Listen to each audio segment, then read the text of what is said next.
Fynbos is not the only vegetation type found within the Cape Floristic region. In places where rainfall is less than 250 millimeters a year, the landscape in the Cape gives way to a semi-desert filled with succulents, low shrubs and bulbs. Despite the searing heat and low rainfall, the Karoo has sustained an incredibly high amount of biodiversity. To grow here, plants have had to adapt to the dry climate by storing the water reserves in their leaves, stems or in bulbs underground. Many of them go dormant in anticipation of the next precious downpour, which in this area may be few and far between. The ways in which these plants have thrived in such an unforgiving landscape are astounding. Whether it is by growing in the shade of nurse plants or creating their own sunscreen in their leaves. There are many jewels to be found in this magical semi-desert we call the Karoo.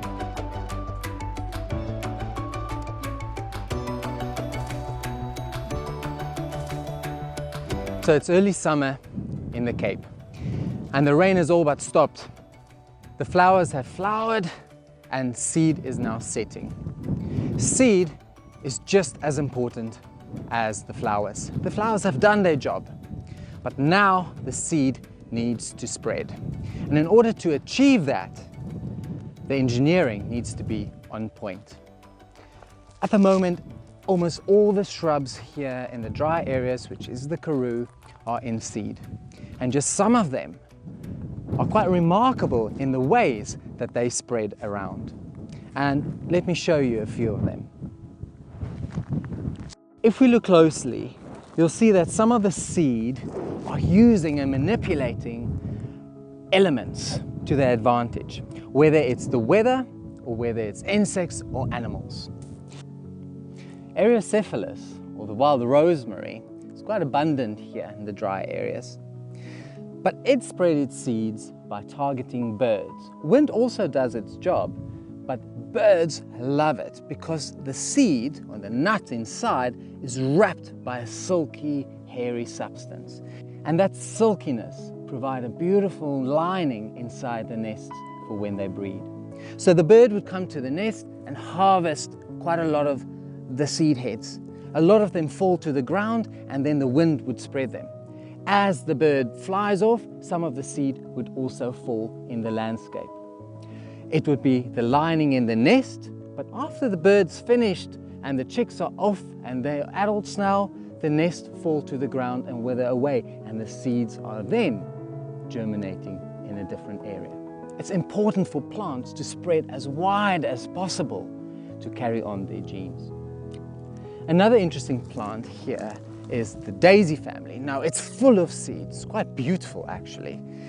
Now this is very wind dependent. It's got all the fluff, all the hair, it's like little umbrellas, almost like dandelions, and if I just touch it and pull it out, it just flies everywhere. But this is not the only mechanism for it to spread. It's got a second backup plan. The nuts are nutritious, so ants take the seed into their nests and then don't eat all of them. Some of them even get lost along the way. But the nuts that's left over inside underground, that would also germinate. Bulbs have a different strategy.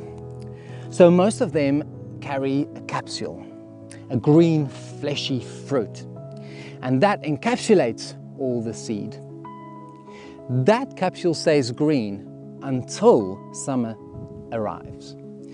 It starts to dry out and the wind slowly starts to pick up. Wind is very important here in the Cape. That is the main element that spread the plant species. Now as the wind picks up and the ground starts to dry out, the capsules realize that this is now the time to spread the seeds. The capsules start to weather and it becomes paper thin until they burst. And they only burst when the wind is at its strongest in the season, because that is the main chance they have, the only chance for them to spread their seed far and wide. The seed is shaped as a disc, so the slightest breeze takes them up into the air, into this hot rising air, into the mountainsides. As the capsules split open, the wind funnels through it and almost creates a little tornado inside, picking up all the seed and taking it through the countryside. So wind is not the only natural element that plants manipulate to spread their seed. Water, in the form of rain, has also been used. And one plant that has mastered the technique of manipulating rain to spread its seed is the mesums, or the fakies. They are quite famous here in the Karoo, and once they're in flower in late winter, spring, they are a spectacle.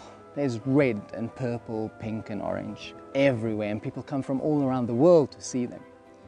But for me, one of the most interesting parts in their lifespan is when they set seed. It's magical. It's hardly ever seen. And let me explain that in a bit more detail.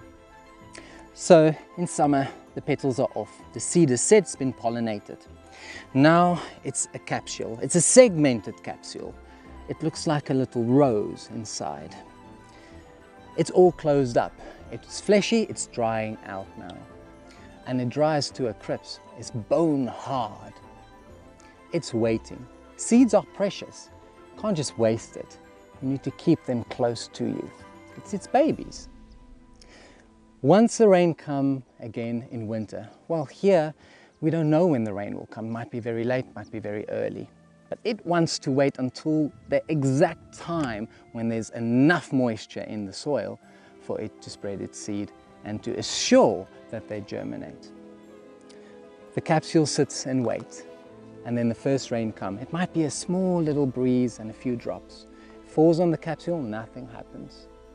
Then we get another cold front, and there we get saturating rain, and that rain gets absorbed into this capsule.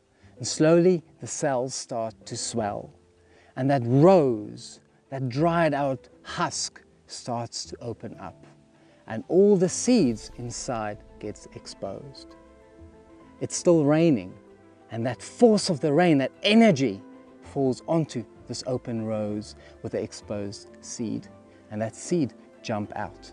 And that is the magical engineering, using energy and force from Mother Nature to spread its seed around the landscape. And one of the Western Cape's most famous aloes is Aloe ferox. Ferox meaning fierce, almost warrior-like.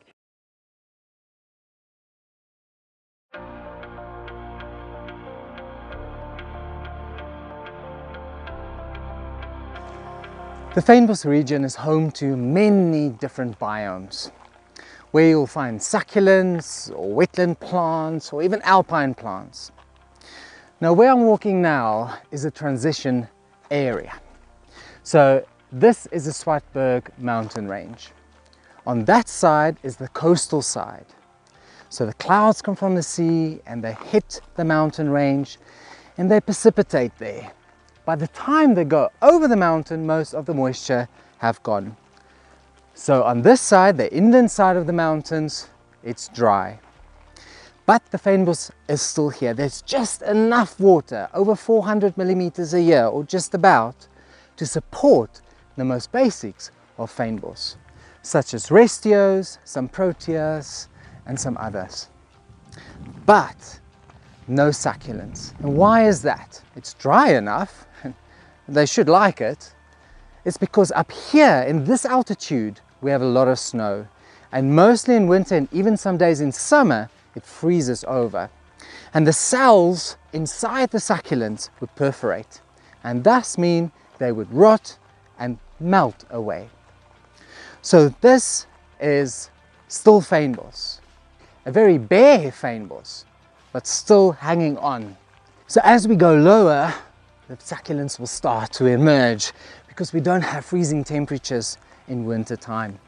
But that's what makes the Fynbos region so interesting. Behind every mountain and gully, there's something different.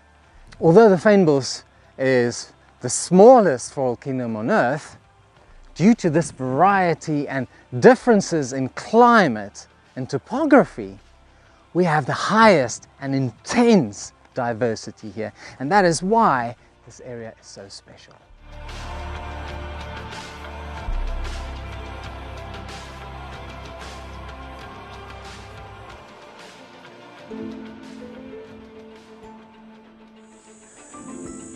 The rocky hills of the Karoo looks bare and twiggy, but every now and then you see these bright green patches. And upon closer inspection, you see what they are, and they are these magnificent trees. These are Portulacaria afras, or locally known as the spackworm, the pork bush. We know them as small garden plants, even pot plants that you can buy for your kitchen. But here in their natural habitat, they become massive. And there's a reason for that too. They need to store water during the seasons when there's actually rainfall. And this one behind me has quite a tank full of water. It not only stores the water in the leaves, but also in its thick trunks. They grow all the way here from Namibia down south to the Eastern Cape, where the elephants graze on them. It's quite a delicious plant. We can use the fresh new leaves in our salads. It's very high in vitamin C, and it's got a soury taste to it, but it's fresh. Recently, studies have suggested that the spackworm is one of the plants on Earth that absorb the most carbon. Spackworm in your garden usually don't flower that well. They need to go under a bit of stress. And once that happens and the water is not sufficient, they send out flowers, because a plant senses a drought coming. So it needs its seed to develop, so after the drought, the seedlings can germinate. But when the spackworm is in flower, it is a complete show. Valleys turn from bright yellowy green to Barbie pink. So Portulacaria has two ways of reproducing. First is the seed. After the pink floral display, the seeds set. Wind come and take the seed far and wide through the valley. And that is how it ensures that its species spread far. But also animals tend to nibble on the plant because there's a lot of moisture stored in. When that happens, branches break down and fall onto the ground, where hopefully it falls onto a piece of ground that is sufficiently moist and deep enough and nutritious enough for it to set roots and then grow. And in that way, it's ensuring a new generation right next to the mother plant, and also to spread the species. So for a little succulent that we know as a pot plant on our kitchen shelf, it's quite beautiful to see them in their natural habitat, where they dominate the landscape and become almost tree-like, a focal point on the hills in the Karoo.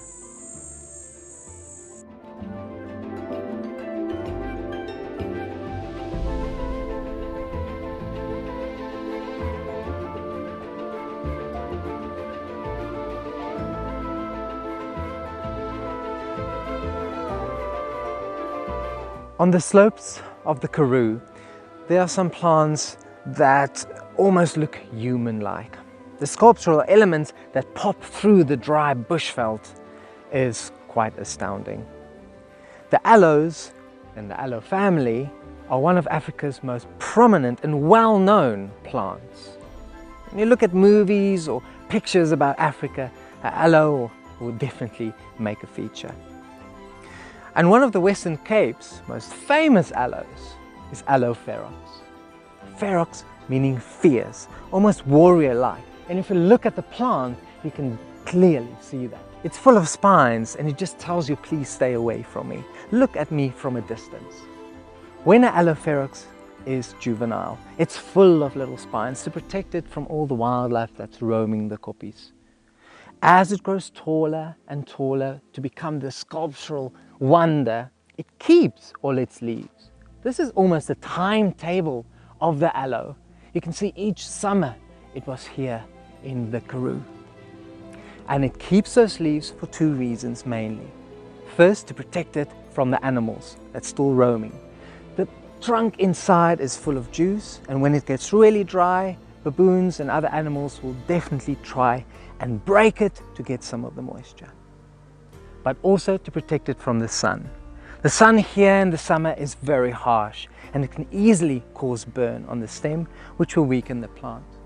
Aloes also play a very important role in feeding the local bird life. It's full of nectar, and sunbirds depend on it during dry times where there's hardly any flowers in the surrounds. Not only sunbirds, but weavers also visit the flowers. Aloe ferox is important pharmaceutically because it's been used for hundreds of years. To explain the inner workings of the aloe and where those magical ingredients are hidden, I have to break open a leaf. And it's going to be quite messy.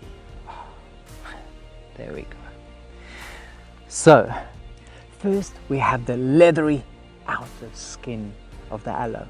That's where it photosynthesizes. It's making its food there. Its food sent down and stored in the gel right in the middle. And that's also where it stores its reserves of water for the dry times. But between the two, there's a yellow sap. The aloin, which is the little yellow layer, and the juice that's dripping out of the leaf, that is what the pharmaceutical companies and us as humans are after. It's mainly used as a laxative, but traditionally it's also used to cure a lot of ailments. The gel inside is mainly used for skin. It's to make your skin more plump and supple and moisturized. Interestingly enough, the aloin, or the yellow juice, is also used as a pigment to stain fabrics or even to paint with. And different aloe species have different colors. Other species of aloe, such as aloe vera, which is from Northern Africa and Middle East, the pulp or the gel inside is used in refreshing cool drinks, which is quite delicious. But the gel of aloe ferox is exceptionally bitter, and I wouldn't suggest putting that in your cool drink at home. I wouldn't even taste this one because I might need to rinse my mouth. When it comes to harvesting the aloe leaves for its medicinal uses, leaves are cut right off at the base.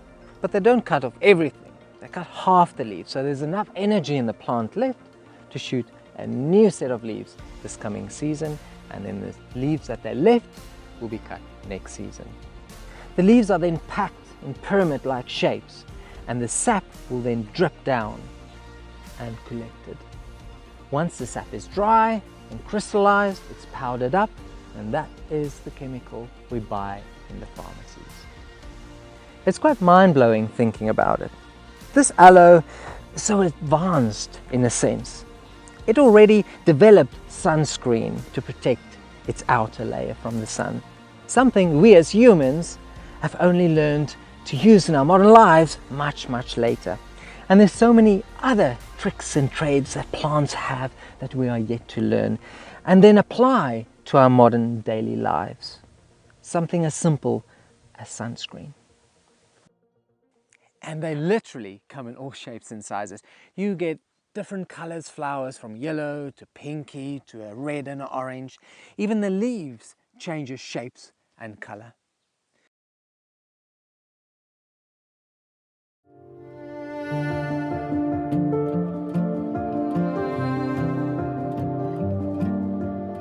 As with human families, with all their dynamics, such is it with plants.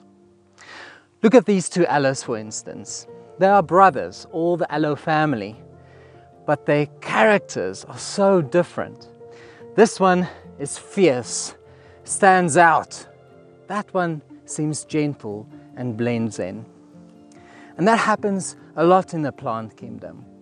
And as much as you start to learn plants, you get to know all their personal characteristics.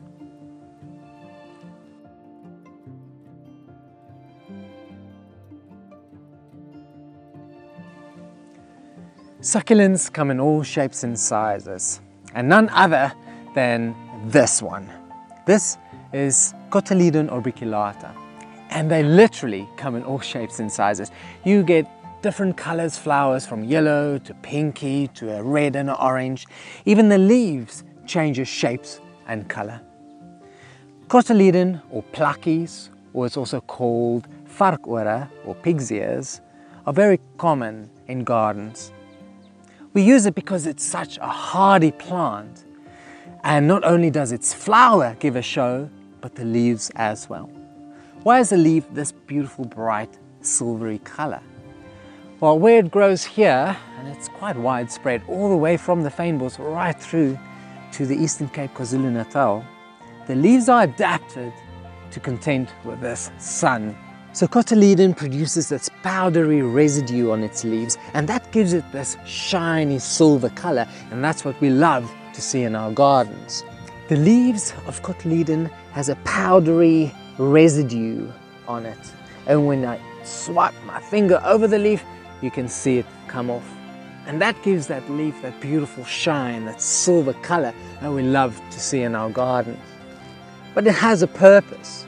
It actually reflects the sun and keeps the leaf cool and protects the leaf from water loss.